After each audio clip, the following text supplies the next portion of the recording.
Hey everyone, welcome to episode 21. He is Omar, I am Poupart. We are on YouTube on the All Dolphins podcast. Also, if you're hearing us on the Fans First Sports Network under Miami Dolphins Insider, where we talking about Dolphins all the time when Omar and I get together for these. Today we are going to be discussing the position battles for training camp. Isn't that right, Omar? Always one of my favorite things to do is to really analyze and look at these training camp battles because, when you've got an established roster, there are very few positions battles that are legitimate and realistic. People have in mind who should be the starting right tackle, even though in their mind it shouldn't be Austin Jackson. But the team has in mind somebody who basically has to shoot themselves in the foot to lose that job. But then there are other position battles, which includes my favorite one. Can you predict and guess my favorite position battle? Let me guess, backup quarterback. Wow, how surprising. I don't know if I went into the OTAs and minicamp expecting this to be a battle, especially based on how Skylar Thompson played during the regular season. But then when we were watching practice, it looked like the Skylar Thompson of exhibition season and training camp, who I was like, man, this kid might have something here. He reminded me a lot of Kirk Cousins during the exhibition, preseason, and training camp. Unfortunately, it didn't pan out during the games, and for valid reasons, because he wasn't facing a vanilla defense. He was facing first teamers as opposed to second and third teamers, and teams he really didn't have much practice time, with the exception of probably Jets week, where he knew he was a starter. The last Jets week, correct. Mm-hmm. So now, what can Skylar Thompson be? I don't know. I don't know if it's going to be tremendously hard for him to beat out Mike White because he has a superior arm, superior understanding of the offense for now. I don't think the superior arm will change. And then we get to what he's lacking is experience. And if you can beat out Mike White in the preseason, which I think both of them will get a healthy opportunity to show what they have and what they're capable of. If you can outperform them in those 3 preseason games, the job is yours, in my opinion. Well, we're going to start off with a disagreement right off the bat. I like this. This is good. I'll be honest with you, is I have a hard time seeing this as a battle. I think it's Mike White's job to lose. And I'll tell you why. Skylar Thompson was a good story last year, and I'm with you. He looked very good in training camp. He looked great in the preseason. In fact, he had that last preseason game, I think it was against the Eagles, where, he was lights out to the point where immediately everybody in the media was like, he's made the roster. There's zero chance the Dolphins can leave him, can wait. No debate. Correct. There's no way they're going to be able to sneak him back on the practice squad because somebody's going to pick him up. And then when we got to the regular season and he made his appearances, and mind you, a couple of those were in a relief situation. For example, for like the Jets. He's preparing the first game against the Jets. He's preparing to back up Teddy Bridgewater. Boom, one play and he's in. He got to start against Minnesota and then got hurt. And then later on in the season, he got to start in the final game against the Jets. And then in the playoff game against Buffalo. And he looked like a rookie 7th-round pick normally would. Not like Brock Purdy, who was kind of an exception, who was also still not as good as a lot of people want to make him out to be, and also playing with a team that was completely stacked everywhere on offense, including the offensive line, more than the Dolphins in terms of overall talent. So I think we saw that Skylar Thompson, while he may still become a good quarterback, has a long way to go. And you and I have talked before that this Dolphins team is all in. They're going hard for a big push deep into the playoffs. And I cannot imagine that the Dolphins would go into the season or go into training camp thinking we're set up as our starting quarterback, but he's got an injury history. And then we'll see how it plays out for number 2 in case something happens to Tua. I completely see the Dolphins as having signed Mike White, thinking that's our guy, that's our number 2. His numbers weren't good with the Jets. Hold on, let me finish real quick. His numbers weren't good with the Jets, but he had one really good outing in each of those 2 seasons. And since we have used this excuse for Tua before in the past when he hasn't had great stuff around him, when Mike White toward the end of last year, tried to make things happen with the Jets. That offensive line was a complete nightmare. Number one, Breece Hall no longer was there. He had been hurt. They had zero running game, and they also had no tight end. They did have Garrett Wilson, who's a very good wide receiver, but it was not a very good offense around Mike White. So I think the Dolphins see in Mike White a guy who, if he's put in this offense, will be able to move it a lot better than Skylar Thompson does. I'd say to me it's 90-10, if not 95-5, that Mike White's your number 2 quarterback. Okay, simple question for you, and we can end this debate. Go ahead. Discussion. Can Mike White stretch the field vertically? I think he can stretch the field vertically as well as Tua does. Tua does not stretch the field vertically. Tyreek Hill and Jalen Waddle will stretch the field vertically, and Tua will get them the ball there. And Mike White, dude, I know Mike White's arm. Dare you? Dude, Mike White's arm did not impress us in the offseason practices we saw. Is his arm really that much weaker than Tua's? Really? Yes, it is. Okay, no, well, I'm not with you there. Sorry.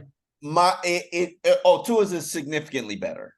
I think they're both similar quarterbacks in terms of they rely on accuracy and ball placement. But if Tua can make 7 out of the 10 NFL required throws, Mike White can make 5 out of the 10. I mean, I'm not going to sit here and tell you that Tua has an arm that can make every throw, especially when his foot placement is off. He can't. He's not Aaron Rodgers. Aaron Rodgers can make all 10 of those throws, even with bad footwork. Which is part of having arm strength. Yes, which is why you need arm strength. Mike White cannot make at least 4 out of 10 required throws. And that's with perfect placement. That arm, and it's not a knock on him, because congratulations for making it this far in the NFL with a Chad Pennington-esque post-shoulder surgery esque arm. You understand what I'm saying? It's lacking. So you've made it this far. Congratulations. I'm interested and intrigued to see what you do in the games, because both my compadres in Dallas told me you're not going to like them. Both my compadres with the Jets who watched him told me you're not going to like them. And I have to, and when I did, they told me this after I saw him, and I was just like, whoa, wait a minute. This is not what I purchased. And then they were like, yeah, that's what you purchased. You're not going to like it in practice. It's probably going to get better in games. It is what it is. And I hate those kind of purchases, but that's the reality of it. Again, and I have to preface everything because I'm going to be taking shots and arrows for being the Tua hater and all that. And I was always, and this, I was always along the lines of like this notion that Tua can't throw a deep pass was completely ridiculous. That was always ridiculous. That is 1,000% correct. You've always said that. And yeah, go ahead. There's a difference between being able to complete a deep pass, which Tua obviously is able to do, and being a good deep thrower, which, spoiler alert, Tua's not. Tua is great short range, very good intermediate range. Let's not kid ourselves. And then Mike White, to me, would fall in the same category. No, he's not as good as Tua. I understand that. Okay, and no, he doesn't have as good an arm as Skylar Thompson does. But again, there's a reason why the Dolphins went on and signed him. This is why I would be shocked, floored if he wasn't your number 2 quarterback. The money should not be the factor why he's the number 2. No, I understand that. No, but to me, it's borderline malpractice. If Skylar Thompson, after what we saw last year, particularly in the playoff game, the Dolphins lost 34-31 with an offense that had like about 230 yards.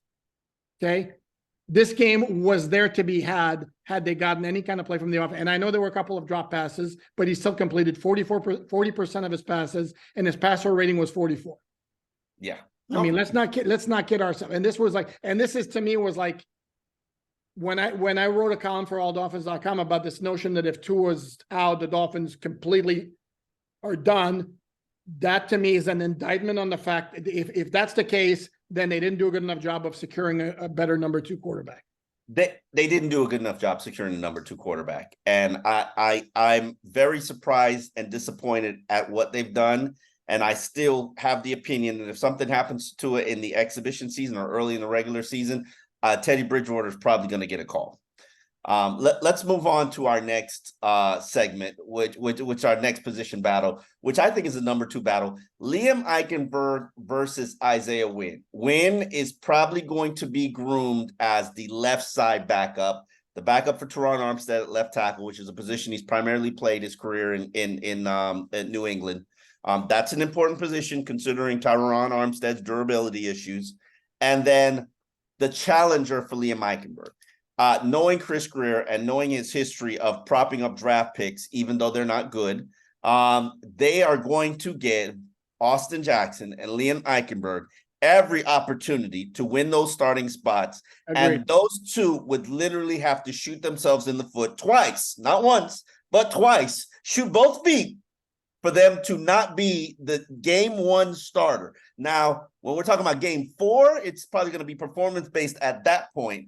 But those two would literally have to be a disaster in the little opportunities that they play in the exhibition season and the joint practices for the team to even consider moving on to something else. Yeah. Are you in agreement or disagreement? No, I completely agree. And there's an important point that needs to be made, because you mentioned when we're talking the backup QBs that financial considerations do not become a major part of the equation when it comes to deciding your backup quarterback, for example.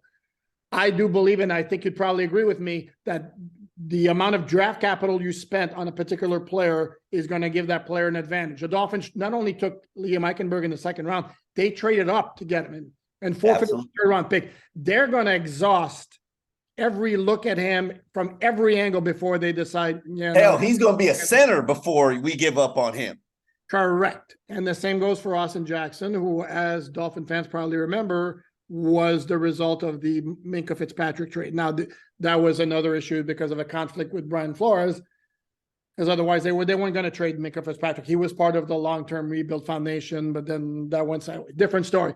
I am completely in agreement with you. I think Austin Jackson is, I mean, he would have to be atrocious for him to not be the starting right tackle. Partly because of his draft position, but also I don't see there's nobody on the roster that really screaming. I don't see Cedric O as having the same kind of pedigree as Isaiah Wynn to be able to present the kind of challenge that the Wynn's going to present to Eichenberg at left guard. Yeah, but you've got guys like Jerron Christensen. I mean, Kendall Lamb. Hell, Lester Cotton. They put out guys that, I mean, really, let's I'm not gonna say let's not pretend, but you want to say it. I forget the name of the guy who started the bulk of the seasons last year. Brandon Shell.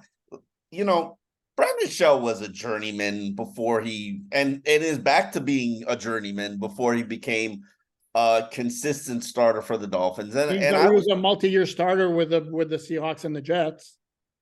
Yeah, and then entered the realm of journeyman. It is what it is. I mean, here's what, and this, we weren't talking about Austin Jackson, but this is what I like about Austin Jackson. And I will preface this by saying I like these positions that players are being put in. It's the deliver, or you're a minimum salary bounce around the league guy for the rest of your career. Great motivator. Great motive. If Austin Jackson plays well, he's probably looking at a $30 million deal, maybe $16 million guaranteed for, to be an NFL starter for the Dolphins or whoever, if he plays well this season. If he doesn't play well, he's a $2 million year-to-year guy fighting for a roster spot, who becomes a Cedric O and just bounces around the league and makes money where he can make money, but has no stability, no upside. And when the league is done with him, they're done with him. So that's a great motivator. He's in great shape. The question is, can he do it? And I don't have that answer. I can tell you, when I got off the Austin Jackson train back in 2021, that was because I looked at him and I said, he's not in great shape. And then he struggled in camp. I vividly remember the joint practices where he was getting roasted by somebody, and Tua basically got in his grill. And I was just like, whoa, we got ourselves a leader here. And that was the beginning of the downfall of Austin Jackson and the move to left guard, and then, eventually the move to the right tackle. Here's my thing to Dolphin fans who continue to poop on Austin Jackson, pun intended. Which they do quite a bit. Yes, he is the whipping boy of the Miami Dolphins fan base this year. Tell me where he's shown you that he cannot play right tackle. And here's another important point to make. What was the discussion last season coming into training camp with Austin Jackson? It was this offensive scheme under Mike McDaniel, which emphasizes mobility for your offensive line, more than power, is a good fit for Austin Jackson. If you recall, and the thing is, we never got to see it. Why? Because he got hurt in the regular season opener, comes back in late November against Houston, gets hurt again. Yeah. So, wasn't 100%. I don't think he got hurt again. He just wasn't 100% when he got out there on the field. I believe the word was he either aggravated or it was another injury. But the point is that all along, the idea was that this scheme is going to bring out the best in Austin Jackson because it's better suited for his talent, for his skills. Well, I don't know if I ever bought that because I never saw the movement skills in the little opportunities that we did have before we got to the season. I'm also not of the opinion that Robert Hunt is a perfect fit for this scheme as well, but that's just me. I think Robert Hunt can play well in any scheme. I think he's got that. I didn't say he's not an NFL starter. I know that's me saying, and I'm not saying you're wrong. I'm just saying I think he's actually good enough, and his skill set is varied enough that it could succeed in any scheme. Good enough. You said good enough. I didn't say you didn't say he was a perfect fit. No, it's not a perfect fit. And we'll see. I like Robert Hunt. I have no problems with Robert Hunt. If Robert Hunt is my starting right tackle, I wouldn't have a single problem with this team in the world. I still will argue to you to death that he's a better right tackle than he is a right guard. But hey, the team does not agree with me. They know far more than I do. But I bet you something happens to Austin Jackson, you're going to have to seriously consider moving Robert Hunt back to right tackle. And I know he doesn't want to do that. He probably is settled in and comfortable and needs his money. But, it is what it is. But let's get back to the position battle. How much do you think Isaiah Wynn has a legitimate chance of unseating Liam Eichenberg? Okay, I'm going to make one last point on Austin Jackson before I answer that. My point on Austin Jackson is his movement skills, to me, are a better trait for him than power, which is why for that scheme it's a better fit for him. Anyway, Isaiah Wynn versus Liam Eichenberg. I think he's got a shot, but I think it's one of those where the old adage in boxing, when you go up against a champion, you have to beat him. If it's anywhere close, the champion's going to get the decision. And I think that's what we're seeing. By all accounts, and people I've talked to in New England, Isaiah Wynn did not have a good year last year. And he's dealt with injuries. Here's a shocker. Dolphins getting a player from another team who's had injury issues. Hey man, you go to the discount pile. Well, it's that injured is true. Or character issues. There's a reason he was available when the Dolphins signed him. That's what I always say. No, I think if he shows up in training camp and he lights it up like the former first-round pick that he was, then he's going to give the Dolphins something to consider. But having said that, I think it's Eichenberg's job to lose, which in turn weirds me out a little bit that they played Eichenberg at center during the offseason practices. Why? Because if you're going into the idea that Eichenberg's your starting left guard, then why the need to cross-train him if Eichenberg's going to be a starter at left guard? Get him, completely comfortable, gelling chemistry with the other guys, all that good stuff. I disagree with you, and here's why I disagree with you. One, we didn't have Teron Armstead out there. Two, you didn't have a center because Dan Feeney wasn't practicing. So you needed a third guy in a break in case of emergency. Who's a better, more fitting third guy other than Liam Eichenberg? Maybe Robert Jones, but then there's no guarantee Robert Jones is going to be there. So why? Because Robert Jones to me is kind of the ninth man on the O-line. He might not survive cuts. And if something happens to, if let's say Liam Eichenberg loses that job, he instantly becomes the backup center. Also, over Dan Feeney. I don't know about Dan Feeney. I gotta see it.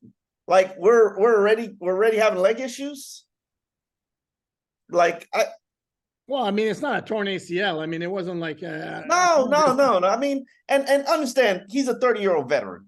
He doesn't need to practice. Okay. So why not take the time to cross-train somebody who potentially on game day could be your backup center because you don't have Dan Feeney active. You understand what I'm saying? I'm just spitballing here. I liked it. I like the move from the standpoint of, you know what your options are, especially with Connor Williams, because there's no guarantee you're going to re-sign Connor Williams next year. He can be chasing a bag of money. You don't have a bag of money to give anybody. Right. Do you have a plan? Well, now they have a plan.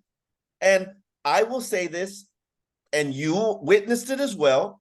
Who at this point had a better OTA minicamp at center? Liam Eichenberg or Connor Williams? Well, Connor Williams wasn't there, so. No, I'm talking about last year-to-year comparison. Well, yeah. No, I agree. Eichenberg looked better. Well, a big part of the issue with Connor Williams is he was all over the place with the shotgun snaps. No, I didn't see that. I can see your point, but again, to me, it's a little bit weird if Liam Eichenberg's definitely your guy, which. But you're sending him that endorsement that, hey, this is your job. Go learn something else. Now, yeah, or you're telling him don't get too comfortable at left guard because you're going to have to earn it. So, but I do see that this is the third position we've discussed so far, and that to me is clearly a more legit competition than backup quarterback or right tackle, the left guard position. We already discussed Austin Jackson versus Cedric O, and I really think that's Austin Jackson versus the field, and he's got to lose. He's got to absolutely just be a disaster, which is possible because he was a disaster at left tackle in 2021, and we had to move on. I remember vividly rewatching that game, being inspired to write a column that was like, yeah, you got to move him. He can't stay there at left tackle. If you want him to have a chance at having a good NFL career, I wrote a column, he has to move inside the guard. The next day, he was moved inside the guard. I'm not taking credit for it, but I'm so thoroughly glad that the Dolphins have the eyes and ability to just see how, I can't remember what game it was, but he was so bad. Yeah, no, I was just like, he has absolutely no chance to be a left tackle in the NFL. And they instantly pivoted. Brandon Jones versus Deshaun Elliott for that starting strong safety spot. And I will make the argument to you that is the weakest starting spot on the team. Worse than right tackle, worse than left guard. What other positions we got holes at? Worse than the inside linebacker spot. tight end.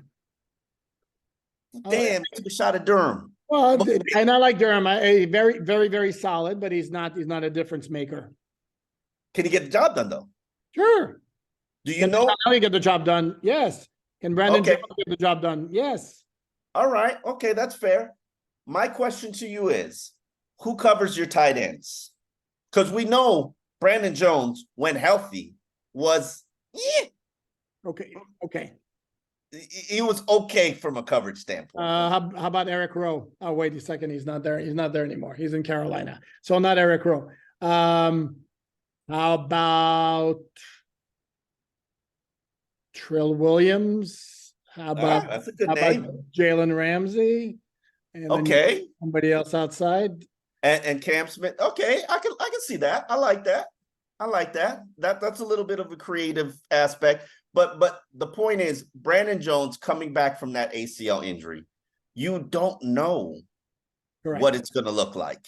And to be transparent with you, and I say this all the time, it's moronic to not begin training camp with your injured players on the PUP. There's no harm of starting them on the PUP. The harm is when you don't start them on the PUP and they're not ready, and now they're taking up a roster spot. Like, you put them on the, you put him, I know Trill says he's healthy and ready to go and blah, blah, blah. And he probably is the guy who is probably the most healthy and ready to go. But you don't put Brandon Jones and Nick Needham on the PUP to begin training camp and then have them work their way off the PUP. You're not going to get a roster spot, and you're not, and there's the potential that you could be bringing them back too soon, rushing things, and they suffer a setback. So to me, I want to see if we're going to throw Trill Williams in there. That's cool. Brandon Jones, Deshaun Elliott, and Trill Williams. I want to see them have a legitimate battle and competition to see who is the best complement for Jevon Holland. Because right now, I don't know. I have no clue.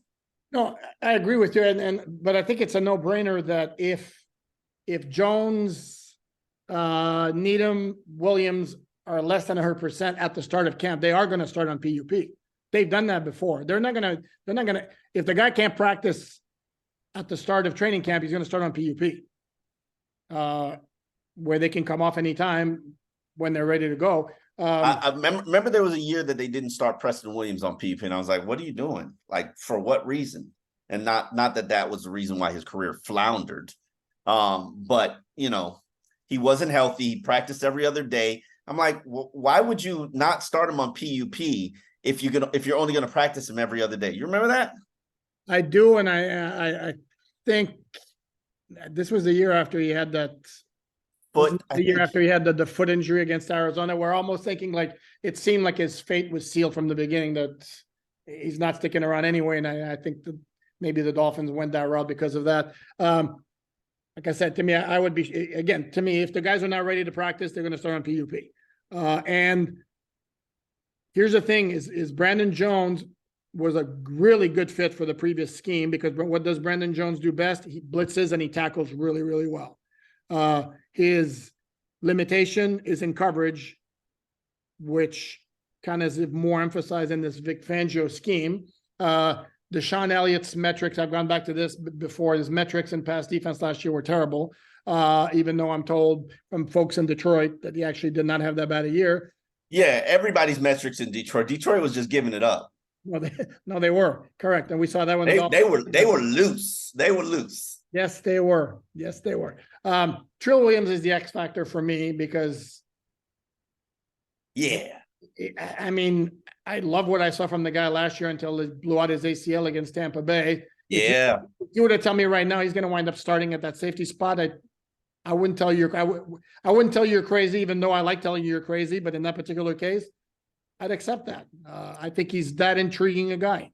I would agree with you. I'd probably put him at the number one, probably most intriguing players for me at training camp, because I need to know what's there, because we saw him. Remember when right before he tore his ACL, that guy was trending up. He was pushing for playing time.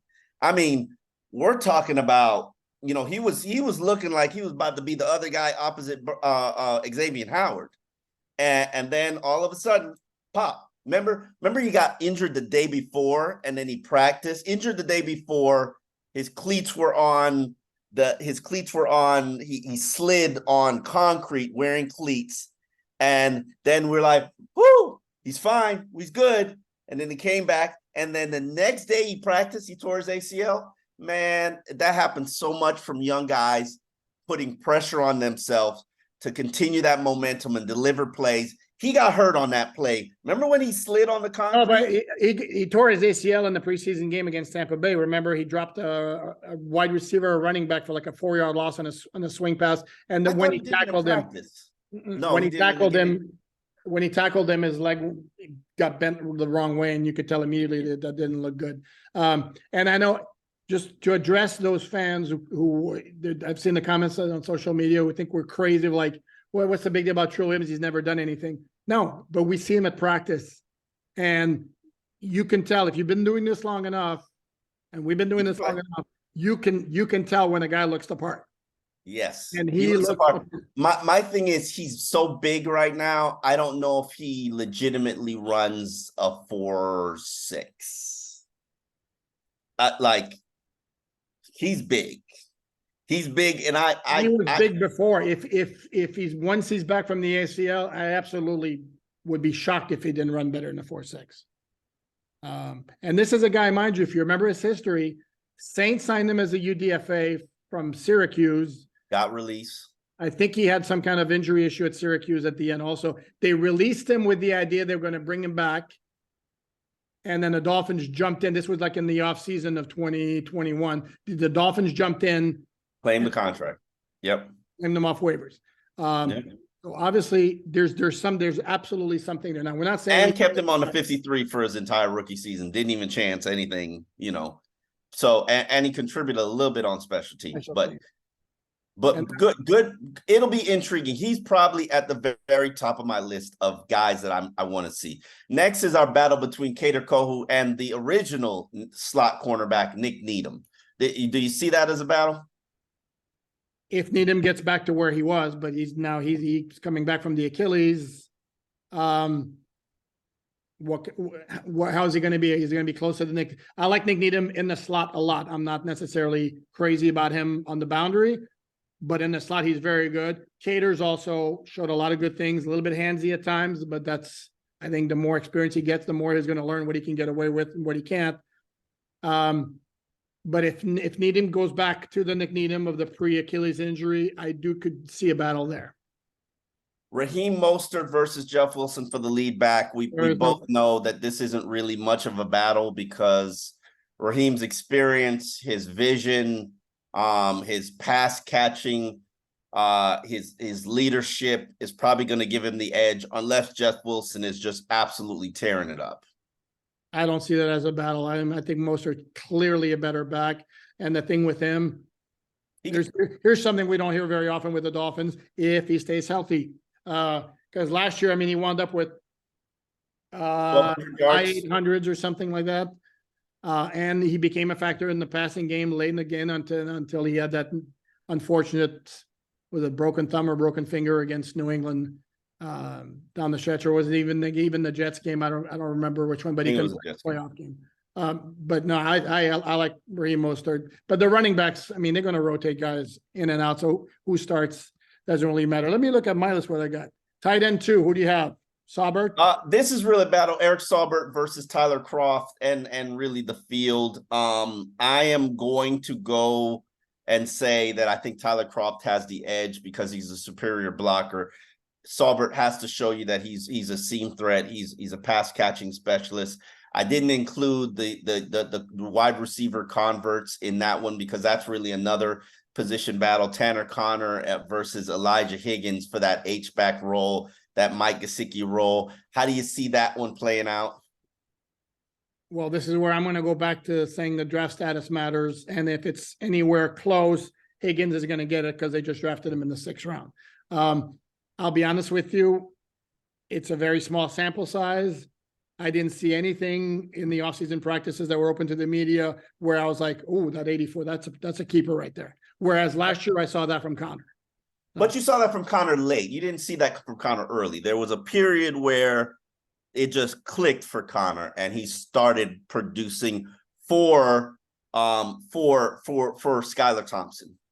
And Skylar developed, what I liked about Skylar is that Skylar developed his unit and his crew, and he really started to blossom when they developed chemistry. So it'll be interesting to see who gets paired with Skylar and how they develop, because it could easily be Elijah Higgins that gets paired with Skylar and starts to take off. Here's another good one. Number 3 receiver, Robbie Chosen versus Braxton Berrios. I'm not even going to throw Cedric Wilson in there. Sorry. No, I know where you're going with that one. Again, we can't go strictly on what we saw in the offseason practices because Berrios wasn't taking part in the teamwork. I don't know if he was dealing with some kind of minor issue as well. We saw him in there from time to time. I don't recall seeing him, and I don't recall even being targeted once. Yes, we saw him from time to time. Robbie Chosen looked great. I mean, Robbie Chosen looked like. Did you really say great? He looked I'm a great. Robbie Chosen fan. I don't know if I would No, say I know you're a big Robbie Chosen fan, and I came in not just knowing what he'd done with the Jets, where one time he was a very good deep threat. But he looked like a legitimate longtime NFL starter. That's what he looked like to me. Like a lot better than Cedric Wilson looked last offseason. He looked better to me than Trent Sherfield looked like offseason. He looked like a legit. he looked like a 7-year starting NFL wide receiver. Correct. Where you could see him one spot outside, Hill or Waddle on the other spot outside, Hill or Waddle in the slot, and let her rip. Devontae Parker, Chosen Anderson. Just practice. I like Chosen better. Except for that 1 year, Devontae just got on his giddy up and was like really, really, I forget, was it Cutler year? I don't know. The thing with Devontae was always not necessarily getting wide open or necessarily that smooth with his routes, but he would make like really tough catches in traffic. Yes. Whereas contested catches. Correct. And Chosen just got really open because of his speed. Yeah. So it's kind of a different style. So it's tough, but no, I was like, and trust me, I went in like, yeah, sure, Omar, you love the guy. We get it. Chill out already. And I was like, damn, this dude's pretty good. I like, damn. So yeah, I big time. And I like Braxton Berrios too, and what he can do in terms of reading defenses and dropping into open zones. That's very valuable to quarterbacks like Tua, especially when you got Tyreek and Waddle wreaking havoc on the secondary. All Braxton's got to do is just drop into his zone, and Tua will find him. So I think that both of them add a different element. So they're both going to be very valuable to this team. Our final battle is for that third boundary guy, Cam Smith versus Noah Igbenogany. Do we even see a battle? No.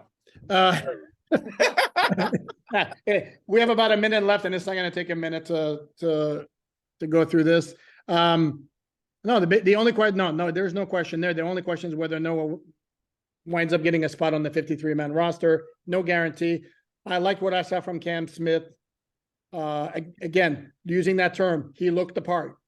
No, and I kind of get the feeling. And one important point to make with this Dolphins secondary, I could see them doing a lot of shuffling around. Jalen Ramsey played a lot of different spots for the Rams. So this idea that I'm not buying this idea is going to be strictly one corner and X is on the other side and caters the slot and then do 2 safeties and that's it. I think they're going to be moving parts all over the place. You're going to see Ramsey inside quite a bit. Cam Smith, I could see getting a lot of snaps. Are you telling me that Kittle is not going to be covered by Jalen Waddle? I say bull crap. So Jalen Ramsey, Kittle's not going to be covered by Jalen Waddle. Oh, Jalen Ramsey. I'm sorry. Yeah, we got a lot of Jalen's on this team. Yes, we do. Those are our better position battles and how we see them shaking out. We welcome you to continue to watch the All Dolphins podcast. What do we call ourselves? We got 2 different names. Miami Dolphins Insider on the Fans First Sports Network, and we're going to wrap it up here. And the All Dolphins podcast on YouTube. He is Omar and Poupart. Until next time.